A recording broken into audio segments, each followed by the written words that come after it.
sinulat na ng Diyos, kung hindi man ako ma-impeach. See you sa 2028. see you tomorrow. But BBM, Vice President Inday Sara Duterte may parinig sa mga buwaya dyan sa Kongreso. Ayon sa naturang Vice Presidente, see you na lang po sa 2028 presidential election. Patay ka diha. Iyak na naman ang mga hinayopak. Ito, trending topic po ngayong araw na ito. Social media director ni Bongbong Marcos arestado dahil umano sa pangingikil kay Martin Romualdez sa nagkakahalagang 350 million pesos. Pero ang sagot po ng naturang social media director ni Bongbong Marcos, sit up daw umano ang nangyayari. Patay tayo diha. Alam nyo po, itong mga bubunistang tanganista ni Bangag, ipinahid kasi sa mga Duterte diehard supporters itong PJMIN na di umano'y mga DDIs daw itong nahuli, anak ng kagwang eh.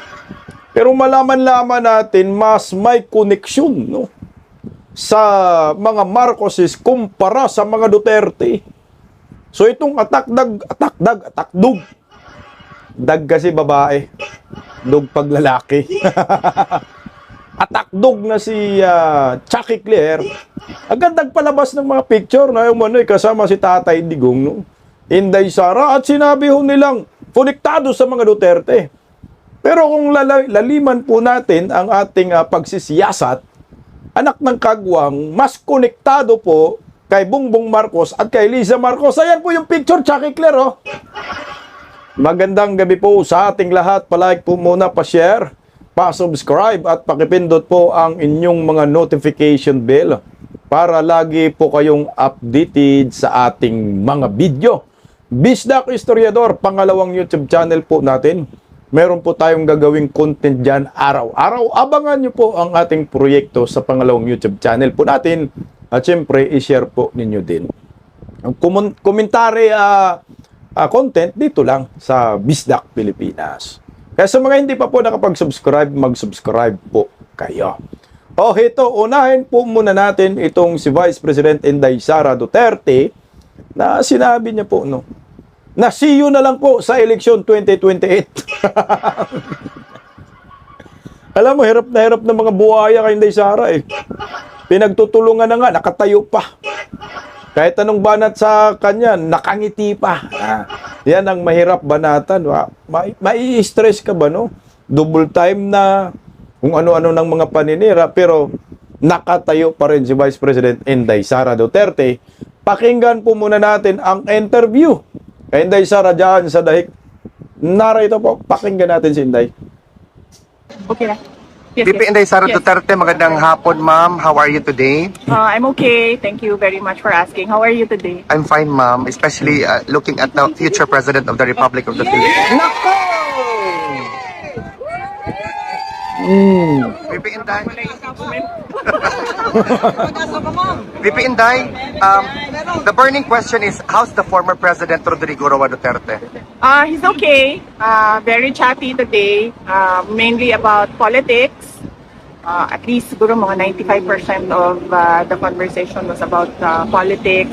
And then nagsabi siya na ang mensahe niya ay mahal niya ang Pilipinas, mahal niya kayo. Thank you, ma'am. Ma'am, a little bit of politics lang, ma'am, the question. What is your reaction to the statement of individuals, particularly those detractors, ma'am, no, involving all of your families sa impeachment complaint hurled against you? Well, I think it's unfair. Dahil hindi naman sila Vice President and hindi naman sila ini-impeach. And tulad ng mga asawa at mga anak din ng mga congressman, they have the right to privacy, being ordinary individuals and private citizens. VP Inday, what is your... Stop muna, yun na nga ang masakit ngayon kay Vice President Inday Sara eh. mantakin mo, siya po yung ini-impeach, siya po yung impeachable officers, lahat po ng mga kamag-anak niya ay nadadamay, pati asawa niya, na binabas. Samantala itong mga buhayang miyembro ng Malitagang, hindi man lang po na binabas natin yung kanilang mga anak. Except siguro yung mga mga nipo babies, no? Binabas natin, pero yung iba diyan wala namang pakialam sa politika. Tahimik ang buhay nila. Private individual, dinamay ba natin dito sa pangkikriticize natin sa gobyernong nakangiwang pa nga? Wala naman, di ba? Kaya unfair po, tama si Day Sara. Wala namang silang kinalaman sa impeachment. Kinakaladkad talaga. Isipin mo, buong pamilya. Pati nga si Katie Duterte, wala, hindi naman public servant yan eh. Out naman sa politics, sinasama nila. Pati si Hanilit, out naman sa politics, sinasama nila. Ganun po karumi itong mga bubunistang tanganista ni Bangag at mga pinklawan. Tuloy tayo. Opinion doon sa mga really brave na congressman natin, katulad kay Congressman Leviste at Congressman Miao Barzaga, na they are very vocal and unapologetically blunt and direct sa kanilang mga statements, ma'am, about the current government. Well, pareho kami. Pareho tayong lahat ng nararamdaman tulad ng mga nararamdaman nila. At we applaud their courage to speak up kahit na alam nila na babalikan sila ng administrasyon kung hindi man in cases, posibleng mga threats or mga iba pang pananakot. VP, a lot of Filipinos are saying that there's a lot of mind conditioning right now being put on different social media platforms to confuse the Filipinos about your hard work as a government official, ma'am. What is your message to those who are trying to paint you black in the Filipinos' point of view? Okay, unang-una kasi sa politika, ganyan talaga yan, no? Lalo pati sa run-up to the 2028 presidential elections na alam naman natin na lahat na sabi ko nga, presumptive candidate na ako. And ang politika ay madumi talaga yan. Sabi nga ni PRD noon, paulit-ulit yan sa Davao City. Sabi niya, ang style ng karamihan o maraming mga politiko ay you paint your enemy black so that you appear white. So that pag mukha siyang madumi, mukha kang malinis kahit hindi naman totoo ikaw na malinis. No? So yan yun, una, madumi talaga ang politika. Pangalawa, kailangan maging matuto. Kailangan matuto mag-discern ang mga Pilipino sa mga nakikita nila sa social media, particularly because pwedeng mamanipulate ang information na lumalabas sa social media. Tulad ng mga troll farms na naririnig ninyo, totoo yun, yung mga troll farms, no, na meron talagang negosyo na gano'n. At meron din talagang negosyo na nagpapalabas ng information, whether true or not, pero yun yung business ng kumpanya ang magpalabas ng mga information. Ganon nga yung objective niyan, parang magpapalabas sila na, say for example, this is a popular sentiment or this is an unpopular sentiment. Unfortunately, sa social media, kahit libre siya para sa lahat, meron ding mga nagnenegosyo dyan na minamanipulate yung information na lumalabas. Tama ka dyan, Day. Kagaya ngayon sa nangyayaring bribery umano kay Martin Romualdez, no? Yung social media director ni Bongbong Marcos ay ibinibintang sa mga Duterte na umano yung Duterte supporters. Puro napakabayas nga ho yung report na ito. Yan yung sinasabi na mga trolls, no? Lahat na lang po ng mga bubunistang tanganista, kung ano po yung sinasabi ni Claire Castro, iyon po yung pinapaniwalaan at iyon po yung nilalabas sa kanilang mga content. Yun yung mga troll farm. At biktima po dyan ang mga Duterte. Tayo naman mga DDS, siyempre ang pinanghawakan lang natin dito ay ang prinsipyo. Hindi po tayo bayad, independent po tayo dito. Kaya yung ginagawa nating pagdipinsa at paglalabas ng anumang balita, ay ito ay sarili po nating desisyon. wala pong kinalaman dito ang mga Duterte, Inday Sara sa ating pagdepensa sa kanila. Dahil tayo ay Duterte diehard supporter, siyempre nakikita natin na kailangan depensahan ang mga ito dahil yung kalaban ay sandamakmak na pira, sandamakmak na resources, pambayad sa mga troll farm, gamit ang kaban ng bayan para i-demolish ang mga Duterte. Pero narito naman tayo, dumidepensa tuloy dayo. Ma'am, alam ba ni PRRD ang mga... Hindi ko sinabi, wag ninyong banggitin sa kanya. hindi ko binanggit sa kanya ang impeachment at hindi ko binanggit sa kanya ang mga nangyari sa House of Representatives. So hindi niya alam na merong pangalawang posibleng impeachment na mangyayari. Kasi sa tingin ko, hindi na niya kailangan malaman ang mga ganyan na klase na bad news. Kasi wala din naman yung value sa kanya. Nandoon naman siya sa loob. Ang mangyayari lang doon ay mag-iisip siya. Tapos mag-overthink siya. Siya lang mag-isa. Hindi siya karapat-dapat para sa isang 81-year-old. Dapat ang alam lang niya ay yung mga happy na mga bagay. Lalo pati nag-iisip tayo na baka nga dyan siya bawian ng buhay sa loob, no? Dyan siya mamamatay sa loob ng detention. So dapat yung maalala niya at naiisip niya ay yung mga masasayang bagay, hindi yung mga kalokohan, korupsyon at abuso ng mga congressman at iba pang politiko kasama na ang administrasyon. VP, were you able to... Agree ako dito kay Vice President Inday Sara. No? Kailangan kasi si Tatay Digong more on kasiyahan lang, more on positive news lang, hindi yung negatibong balita. Kasi ang matanda ho kasi parang madali pong mapiktuhan ng mga negatibong bagay, mga negatibong issue. Kasi 81 years old is 81 years old, super senior po ito. Konting balita lang, konting dinig lang na issue na nakaka-stress, malamang aapektuhan po yung kanyang kalusugan. Tama naman, wala naman din bearing na pag ipaalam kay Tatay Digong dahil ano man ang magagawa ni Tatay Digong, no? Itong date sa impeachment labang kay Inday Sara, nasa dahig man siya. Pero kung nasa labas siya, pwede po.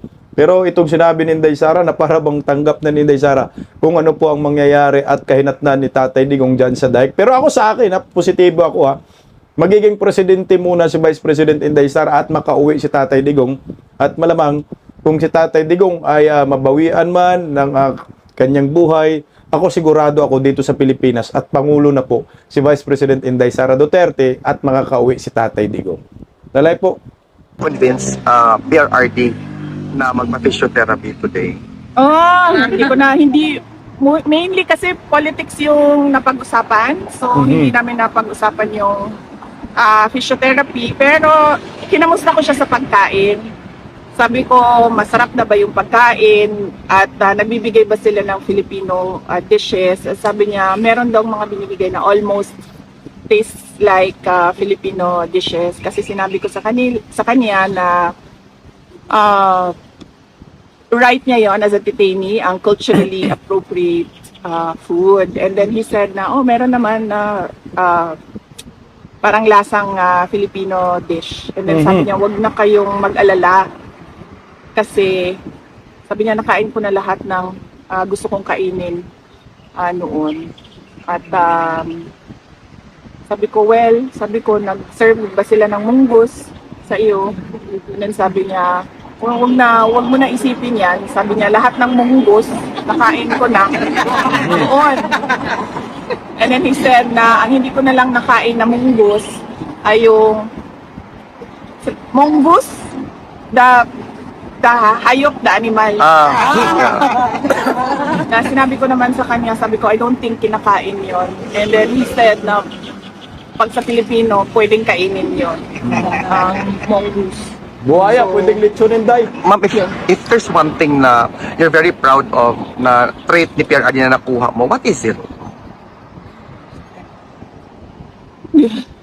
Ano bang traits ni PRD? Ano ba mga traits ni PRD? Sige daw. Not bending to foreign powers, for example, the independence that he has. Dapat naman kasi talaga yon na hindi lang para sa President, hindi lang dapat sa Vice President, kahit ordinary Filipinos. It is enshrined in our Constitution, no, that we should have an independent foreign policy na hindi kinikilingan o hindi pinapaboran ang kahit sino except ang interest ng Pilipino. Philippines and the Filipino people. Just to conclude the conversation, Conclusion na ka. Hindi pa din. What is the... Sorry, ma'am. Sorry. I mean, nagbiyahe kami ng 14 hours, Sorry, plus ma'am. 4 hours papunta dito para bisitahin ka. Ma'am, VP Inday, is there something that PRRD wanted to share to the supporters na hanggang ngayon, ma'am, hindi talaga natitinag? Oo, minention ko yan siya kanina, no? Sabi ko kahapon, there must have been more than 15 or more than 20 na nandito sa Duterte Street kahapon. And sabi niya, yun yung sabi niya, paabot mo lang sa akin yung message na mahal ko ang Pilipinas, mahal ko kayo. Perhaps we can ask questions from the crowd, ma'am. Oh, sige. Sino may question ka? Go ahead. Yes, ma'am. Yes, ma'am. Okay lang ako, ma'am. Wala naman akong problema. Sabi ko nga kahapon na doon sa question kung kamusta na ako. Ang problema lang, ang siguro para sa akin ewan ko lang sa ibang tao, siguro para sa akin ang pinaka-problema talaga ay yung magkakasakit ka na walang gamot at yung patay ka na. Yun talaga yung problema. Dahil yung patay ka na, ending na yun. Yung magkakasakit ka na walang gamot, papunta na yun sa ending. Ano po yung masasabi sa pagsagsad ng pinilihan ng Pilipinas? At the same time, ma'am, yung inflation natin is sobrang taas. Ito na po ata yung pinakamataas na inflation sa history ng Pilipinas. At the same time, ma'am, yung Teka lang, gusto ko yung sabi na, kumusta ka? Sabi ni Inday, wala akong problema. Anak ng kamote, no? Tayo mga didiis ba, no? Talagang todo depensa na tayo kasi may impeachment. Tapos yung mga buhayan naman sa Kongreso, double time naman kasama ni Sandro para pabagsakin si Inday Sara. Tayo na, no? Si Vice President Inday Sara, hindi talaga, hindi tinamaan ng mga black propaganda. Walang ka-problema-problema, hindi ba sasakit ng mga ulo ng mga buhaya dito? Ang binabanatan ninyo, ayan pa rin, buhay na buhay, walang problema. Tuloy tayo. same time, ma'am, yung peso and euro, sobrang taas po. Totoo yan. Kahit dollar. Triple whammy ang nangyari sa atin. Sobrang taas ng presyo ng fuel, crudo. Sobrang taas nung palitan, dollar exchange. And sobrang taas nung inflation. Sa akin lang, kung hindi man kaya tulungan ng administrasyon, ng gobyerno, lahat, dapat tulungan nila yung mga pinaka nasa ilalim Correct. na hindi na talaga nila makaya kahit man lang yung simpleng pagbili ng pagkain. Kasi ang problema kasi kapag yung mga wala din silang mapuntahan, wala silang recourse, ang kinakatakutan natin, they will resort to crime and violence. Yun na nga, no? Na ayaw natin na mangyari. Yan ang nakakatakot sa ating bansa. Tsaka marami na rin gumagawa ng krimen. Alam mo yung kapit sa patalim lang, for survival mood lang, gumagawa ng masama.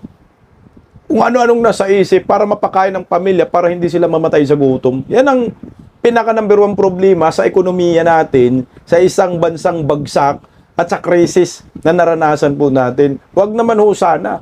Kaya tayo nanawagan sa mga Pilipino, lumaban po tayo ng patas.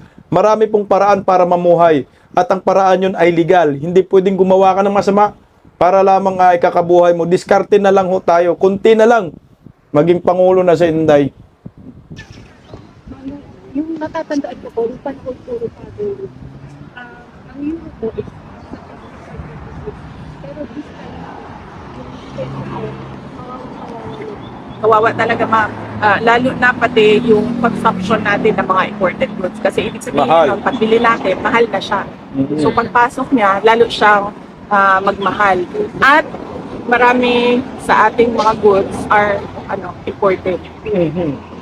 VP, just to your concluding statement na lang, VP, to address the Filipinos who are very much eager to support you come in the distant future.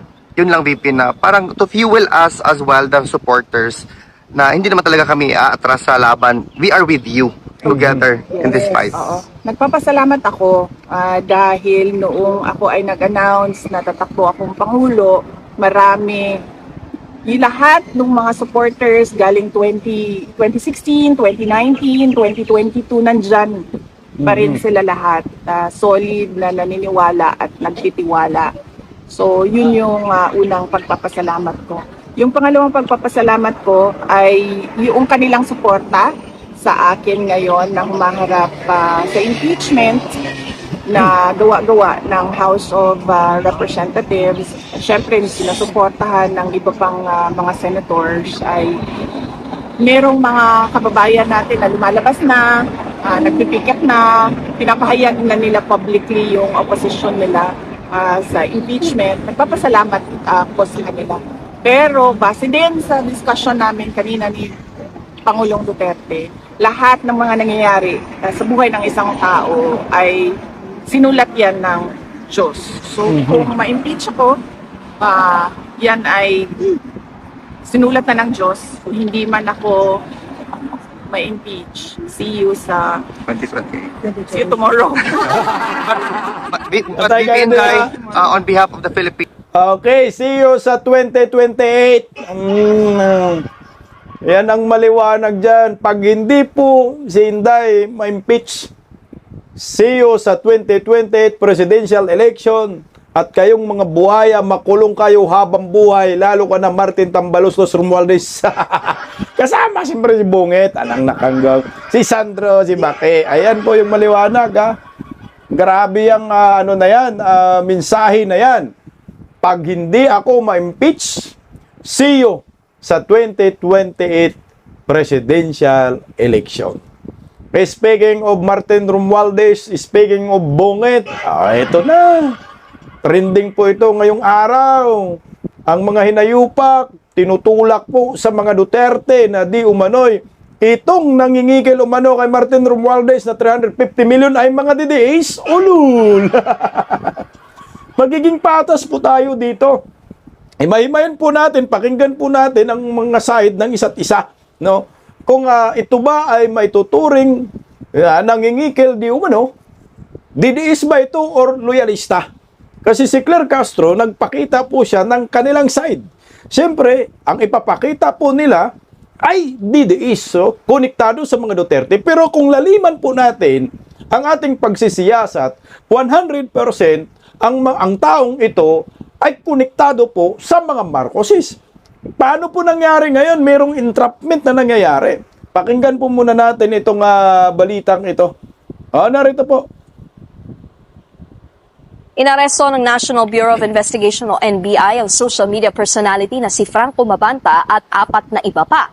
Dahil umano yan sa pambablackmail kay dating Speaker Martin Romualdez. Para nga sa iba pang detalye, live mula sa NBI headquarters sa Pasay City, may express report si Gio Robles. Gio, ano bang mga reklamo ang isinampa mismo kay Mabanta?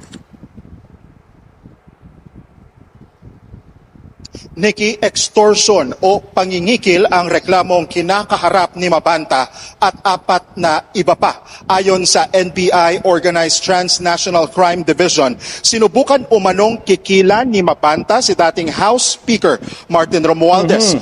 Humingi umano si Mabanta ng 350 million pesos kay Romualdez kapalit ng hindi paglalabas ng sensitibong impormasyon na nag-uugnay sa kanya sa isang flood control project. Kalaunan, ibinaba umano sa 300 million pesos ang hinihingi ni Mabanta na babayaran sa 4 na tranche o 4 na hulugan na take 75 million pesos. Naaresto sila Mabanta sa isang exclusive village sa Pasig gabi nitong Martes, May 5. Nakipagkita sila Mabanta sa isang agent na nagpanggap na tauhan ng dating House Speaker. Nang matanggap ang marked money, dito na gumalaw ang mga operatiba ng OTCD. Sumama ang News 5 sa operasyon kagabi. Doon nga, sinubukan natin silang makapanayam, lalo na si Mabanta, pero itinanggi nila ang paratang. mismo ang kampo ni Romualdez ang dumulog sa NBI para magreklamo. Dating commercial model at kasalukuyang founder, may-ari, CEO ng isang online media platform, si Mabanta. Nakatakda silang isa-ilalim sa inquest proceedings ngayong araw at kasabay niyan, alas 11, maya-maya ay magkakaroon ng press briefing mismo si NBI Director Melvin Matibag. Yan muna ang latest mula dito. Los mo, Melvin Matibag. Okay, yan na nga si Mabanta. Oh, yan po yung apelyido niya. Ang pangalan niya Franco, no. Ang pinagtatalunan po ngayon kung saan ba nakalinya itong si PJMN. May-ari ng Peanut Gallery. Anak ng kamuti, pinapahid sa atin eh. Pero basahin po muna natin ang kanyang statement, no, para naman magiging patas po tayo dito po sa mga balitang ito. Ito naman po yung statement ni Mabanta. Munti ka na mabantot, no. Okay, ito pakinggan po natin. Ito sa na po ito, tinatranslate na po natin sa Tagalog para mas maintindihan ng karamihan, no, yung kanyang sinasabi. Kasi itinanggi po nila. Narito po ito po ang official na statement ni Franco Mabanta. Translate na po natin sa Tagalog. Wala kaming kasalanan. Isa itong sit-up. Sa nakalipas na 5 buwan, nagsagawa ang PJMN ng malalim na masinsinan at masakit na pananaliksik tungkol sa umano'y malawakang pambansang korupsyon ni Martin Romualdez noong siya ay Speaker of the House. Ang hawak naming ebidensya ay matindi at mabigat. Ang episode ay na-film, ilang linggo na ang nakalipas. Kumbaga na-edit na. Ito ay ganap ng na-edit sa 90 minutes ang haba.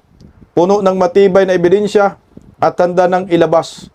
Iyon ang dahilan kung bakit nangyayari ito ngayon. Walang extortion na naganap. Wala kaming ibinantang kahit ano. Pawang kasinungalingan ang mga paratang. At ang ipinakitang ebidensya ay isang panig lamang ng kwento. Wala kaming ginawang krimen. At kaya namin itong patunayan. Ginawa ito ni Romualdez upang patahimikin kami. Bakit? Dahil ang timing ng paglalabas ng aming expose ay malalagay sa kanya sa alanganin.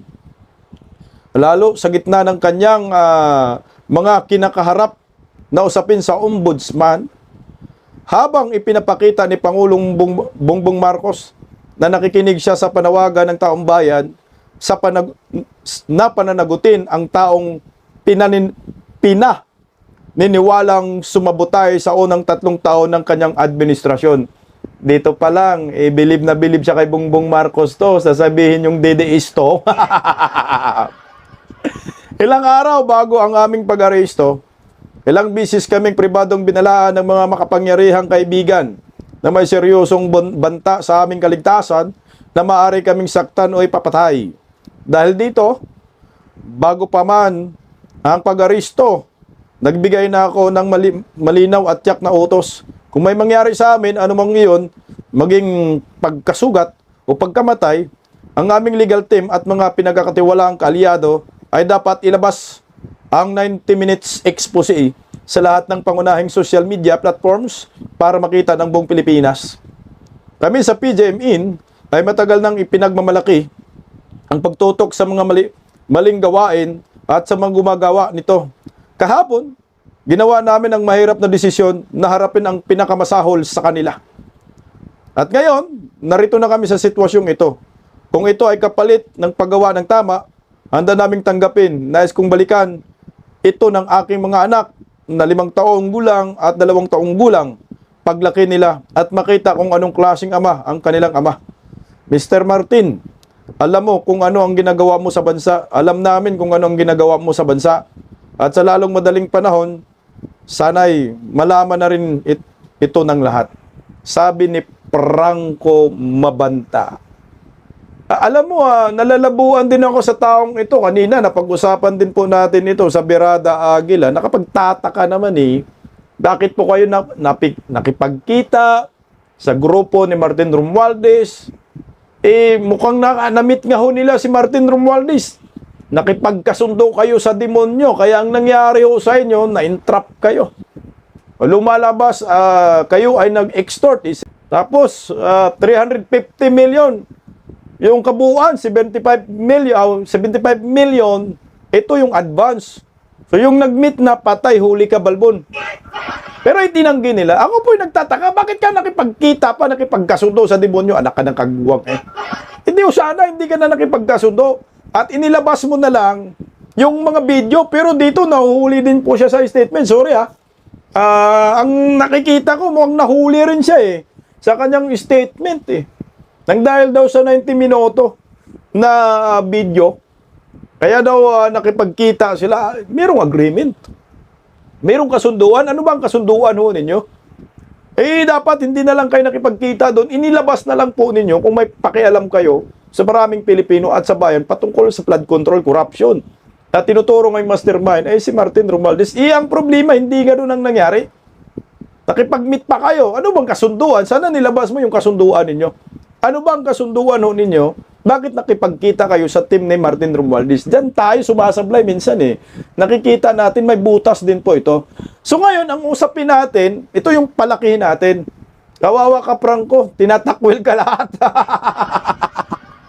Sabi ng mga Italianista, loyalista, hindi yan loyalista. Sabi ng mga didiis, hindi yan mga didiis. Okay, linawin natin ang lahat ng isyong ito. Pero bago riyan, naglabas po itong si Chucky Claire ng picture di umano ng mga Duterte na kasama itong si anak ng kangwang na Franco Mabanta. Sabi ni Claire Castro, wag na natin ipalabas yung video kasi mabuhay si tayo. Basahin na lang natin, may transcript naman eh. Ito po ang itanong ninyo kung anong relasyon ni Franco Mabanta sa mga Duterte. Okay. So ngayon, sagutin natin yung Claire Castro, no? Alam mo, ang mga Duterte kasi, marami nagpa-picture yan. Kahit sino, pinapapicturean eh. Kahit ordinaryong tao nagpa-picture.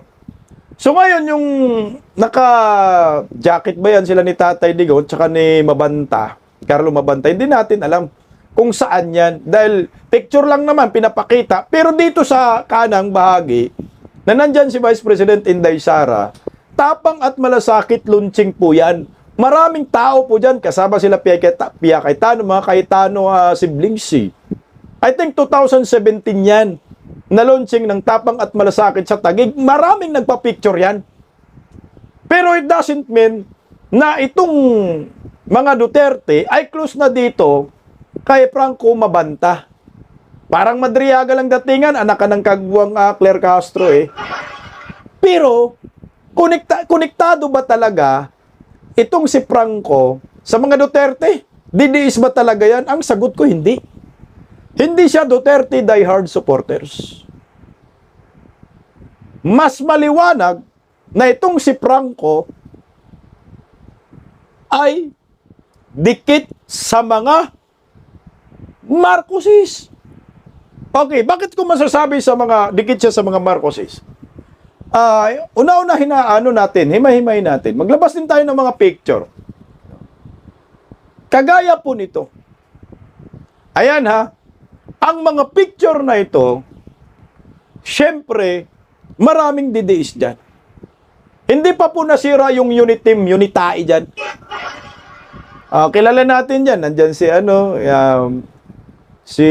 ba? Attorney Trixie. Nandyan si Thinking Panot. Nandyan si anak ng kagwang na Franco, yun sa likod. At sino yung nandyan? Yung nakabilog. Si Bongbong Marcos at si Liza Marcos. So kung ang pagbabasihan natin ay picture lang, edi hamak, mas mabigat ang picture na ito kasi nandyan si Bongbong Marcos at nandyan si Liza Marcos. So anong ugnayan nila? Super close. Okay, maghanap pa tayo ng ibang picture. Kagaya tubungit. Kasi sabi ni Claire Castro, hindi naman niyang kakilala ni Bongbong Marcos. Kagaya nito, Ito ay post ni Franco Mabanta noong February 26, 2018. Sa South Forbes Park, Makati. Sa bahay ni Bungit pala ito. Kasama yung aso ni Bungbong dito. Ang sabi ni Franco Mabanta dyan, more than being brilliant, graceful, mentally, and emotionally powerful, a master of federalist, no? Doctrine, sabi, physically fit, and the greatest speaker in national politics today. Grabe, ang tindi ng ang tindi ng pagka-describe niya kay Bongbong Marcos. He is a good human being, and he's ready to, as ready as anyone has ever been. No one else I'd rather say in 2022. Sinong tinutukoy niya dyan? Si Bongbong Marcos. Sobrang close, no? Kasi nga, nakapasok sa bahay ni Bongbong Marcos. Saan yan? Sa Forbes. Sa Forbes Park, Makati. Kay Tatay Digong picture at kay Inday Sara, public event. Samantala ito, espesyal na bisita, itong si Franco ni Bongbong Marcos. Tanginumin talaga naman. Tanginumin mo na yan. So ngayon, mga bubunistang tanganista, sabihin nyo na ito ay didiis. Nakabusan kasi kayo. Yan ang ebidensya. At ito pa yung pinakamatindi. Ito yung pinakamatindi. Oh. Ayan. Pakita natin. Oh, lala. Ang sabi kasi dyan ni Claire Castro sa media, no? Sabi ng reporter, kilala niyo po ba siya? Si Franco ng Pangulo. Ang sabi ni Claire, hindi po siya kaibigan ng Pangulo. My gulay. O, tingnan mo, sa kanang bahagi. Kung hindi kaibigan. Ang picture na yan ay kasama si Bongbong Marcos, Lisa Marcos, at si Franco. Mabanta, kundi na mabantot. Saan uli dyan? Sa Forbes Park Village uli. Kailan pa ito? August 22, 2018, Manila, Philippines. Ang sabi, post niya, English. I've always loved taking pala, hindi talking. Tangina, ang lilit kasi. Taking credit for a job well done. Something I've never seen of my heard. Never seen or heard you do. In spite of how frequently you come up with a brilliant idea. Thank you for being a mentor. Ow! Mentor talaga, nyar! And a defender. Aha. For being our general. For finding the perfect balance between firm, whipcracker, and beautiful creative nurturer. And most importantly, for being a second mother to me. Narinig nyo? Si Baki, second mother pala ni Franco Mabanta. I've lost count of how many incredibly talented young men and women in the species of public relation, law, politics, life organization, and finance have with stately convictions based on their own personal personal and professional experiences with you. Authored the words, Lisa Marcos made me. I-award na! Anak ng kamuti. Too impressive. Because like your husband, you're not common human being. Hindi common human being daw. Elisa, ba kaya ano siya? Putangin ng hayop. You're an all-timer. Happy birthday. There's Tita Butch. On behalf of all the people whose lives you've elevated for the better, thank you. And know that you are loved beyond measure. Photo from the first day I met you. Guys, my cam didn't have battery. May patawa-tawa ba? O, tingnan mo, mentor niya si Bake. Ang galing ninyo na. Ito pang matindi. Ito, baka sasabihin na naman fake news. Basahin niyo po yung post ng News 5. Ito. Ang sabi dito, basahin natin.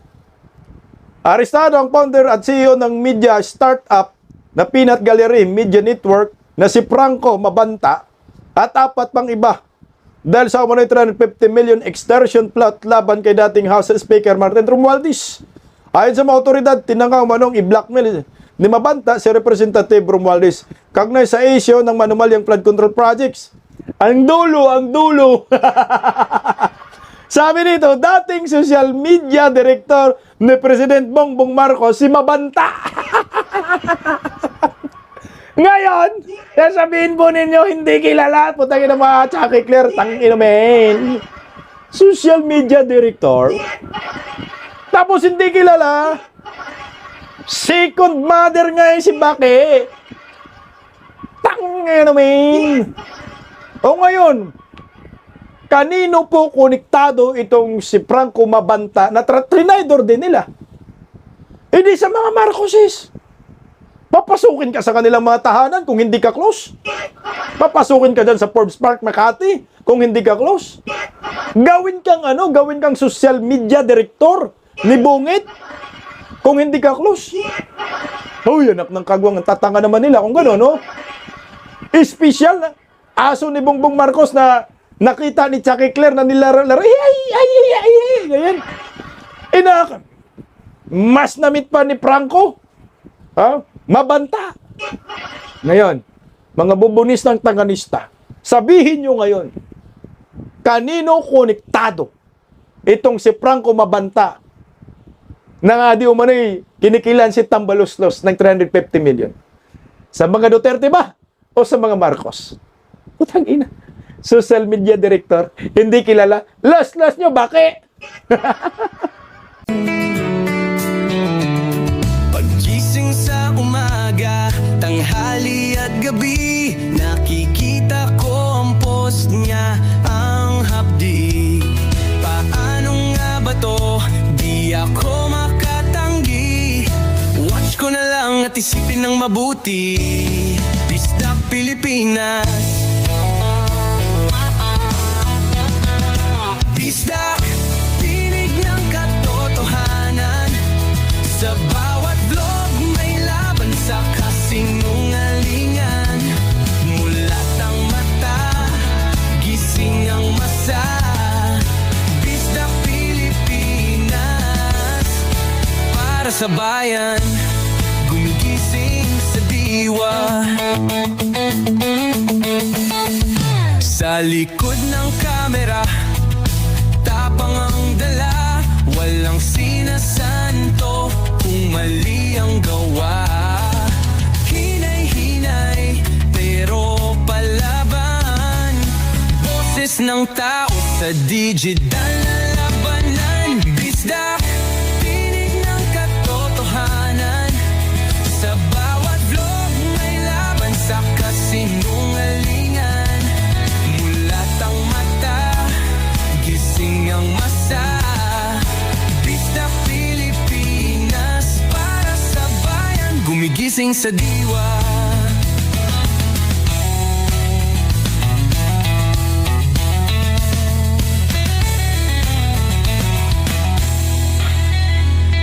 Hindi artista, hindi politiko, pero ang katotohanan, sigaw niya ay buo.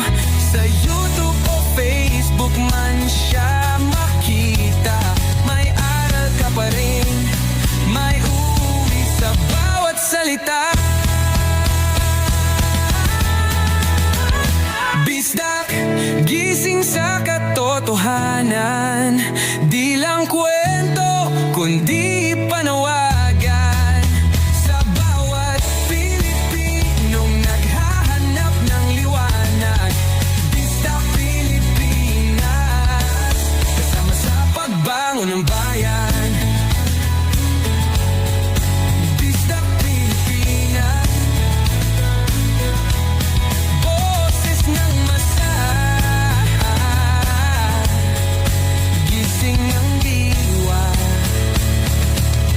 vlog mo, may pag-asa.